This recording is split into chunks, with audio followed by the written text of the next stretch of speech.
জমিতে ভূমিদস্যু হিসেবে শহীদুল ইসলাম থাকে, সে আমাদের জায়গা দখল করে রাখিছে অনেকদিন ধরে।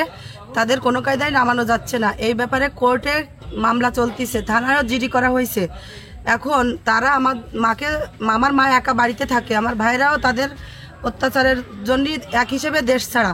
এখন আমার মা নিরীহ মানুষ একা বাড়িতে থাকে, আমরা ভাই বোনেরা কেউ থাকি না। আমার আব্বা মারা গেছে। এখন তাকে রাস্তাঘাটে যখনই দেখে উল্টোপাল্টা বলে এবং মারধর করার চেষ্টা করে এবং চলতি ফিরতি গেলি তার সবসময় বাধা বিঘ্ন সৃষ্টি করে।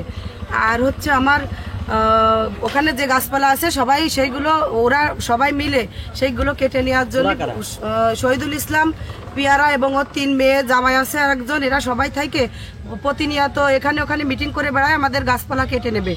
এখন আমরা এর থেকে বাঁচতে চাই। ওরা অনেক বিশৃঙ্খলা সৃষ্টি করে সমাজে। প্রত্যেক 2 জন বিদেশি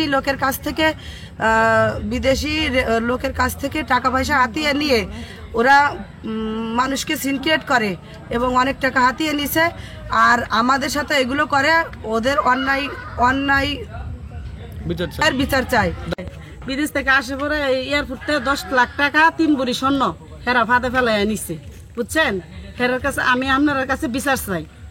শহীদের মেয়ে হের নাম হচ্ছে আমেনা, আর হচ্ছে সুবর্ণা রাবণা সুমাইয়া। 1 বছরের ঘটনা, বুঝলি? 3 ভরি স্বর্ণ নিচ্ছে, এরপরে 10 লাখ টাকা নিচ্ছে, বুঝছেন? 8 বছর পরে আইছে। আমার মেয়ের মুখ দেখছে না, আমার মুখ দেখছে না, আমার মা বাপের মুখ দেখছে না। হেরা আমার জামারে এন থেকে ফাড়াই দিছে বিদেশ। 1 মাস 10 দিন থেকে গেছে। আপনার জামার সাথে এদের সম্পর্ক হয়? এরা ফেসবুকে নাম্বার পায়া এরপর আমার জামার সাথে সম্পর্ক করছে। এই বিষয়ে বিচার চাই। আমি হাবি সর্দারের স্ত্রী। আমাদের জায়গায় থাকে, সে মারা গেছে 2 বছর। সেই জায়গায় থাকে, কেস করে, ওই জায়গাতে নামবে না। আমার স্বামীর নামের জায়গায় আমি করবো, সব কিছু আছে, সেখানটা লাগবে না। সেই জায়গায় কিছু গাছপালা আছে, সব বিক্রি করবে। আর আমার মাতৃদত্তি আছে, আর আমার 2টে ছেলের সাথেও গেল তো বাদালি। আমার 1 ছেলে ঢাকায় চাকরি করে, আর একজন তো বিদেশে চলে গেছে। এখন আমার প্রত্যেক দিনে আমার গালাগালি করবে, আমার বছর কাটতে দেবে, আমার মারবে, ধরবে। ওর আমি ও শহীদুল পিয়ারা আর ওর 3 মেয়ে, আর ও জামাই আছে একটা কিরা। আমার বাড়ি থাকতে দেবে না, বাড়ির মধ্যে চলে যাই, কিছু বলি ভিডিও করতে চলে যায়, ভিডিও করে দেখাবে। অনেকেই বলছে আমার স্বামীর নামে ওকে কি চান আপনি? আর আমার সম্পদ আমি ফিরে চাই, আমি এর বিচার চাই। এই ভূমিদস্যু প্রতারক এই শহীদুল ইসলাম এবং তার বিবি, তার 3 মেয়ে, তারা বিভিন্ন সময় বিভিন্ন লোকের কাছের থেকে তাদের সুন্দর চামড়া দেখায় নগদ টাকা, সোনা দানা, বিভিন্ন প্রকারের হয়রানি।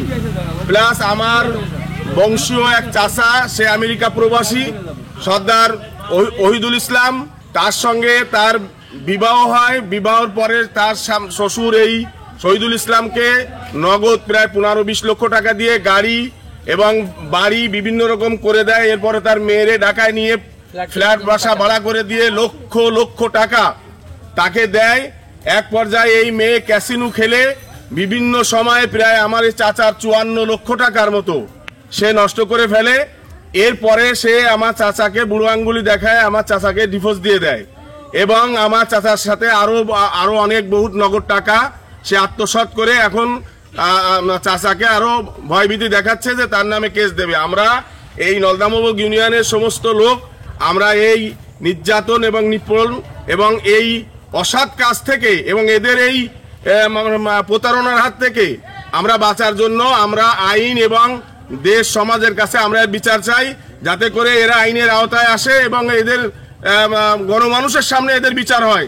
আমরা এই জন্য মিডিয়া সহ প্রশাসনের দৃষ্টি আকর্ষণ করছি যেন এই সমস্ত মানে কূটনীতিকারী এবং ময়মনসিংহের আর একটা মেয়ে এখানে আসছে, আপনারা দেখছেন যে তার স্বামী বিদেশে মালয়েশিয়া প্রবাসী, তার কাছের থেকে 10 লক্ষ টাকা নগদ এবং সে বিদেশের থেকে আসলে বিদেশে আপনার এয়ারপোর্ট থেকে তার মালামাল, তার সোনা দানা সবকিছু আইনে তারে নিঃস্ব করে সেই স্বামী, তার স্ত্রী এবং তার মেয়ে তাকে সাথে দেখা না করে সেই টাকা এখান থেকে তার ভয়ভীতি দেখায় আবার প্লেনে করে সে বিদেশ চলে গেছে।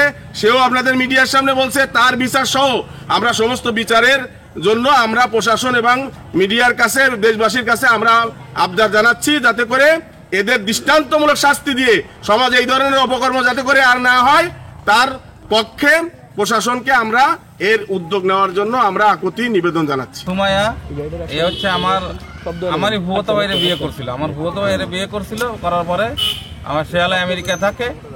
আর এই সুমাইয়া তার কাছে প্রায় 57 লাখ টাকা নিয়েছে আমার জানা মতে। আমরা গেছিলাম ঢাকায় এটা সুরাহা করার জন্য। এই সুমাইয়ার আমার ভাই উদ্ধার করে আনছিল কক্সবাজারের থেকে। আনার পরে এর কাছে 7টা মোবাইল আমরা জব্দ করেছি। আর ওই 57 লাখ টাকার 1 টাকাও তার কাছে নাই। আর ওর বাসায় আমি আর আলতাফ আলী 2 দিন ছিলাম। থাকার পরে তাই বলে আমার কাছে কোনো টাকা নেই, আমি ক্যাসিনো খেলে সব বাইরে ফেলেছি।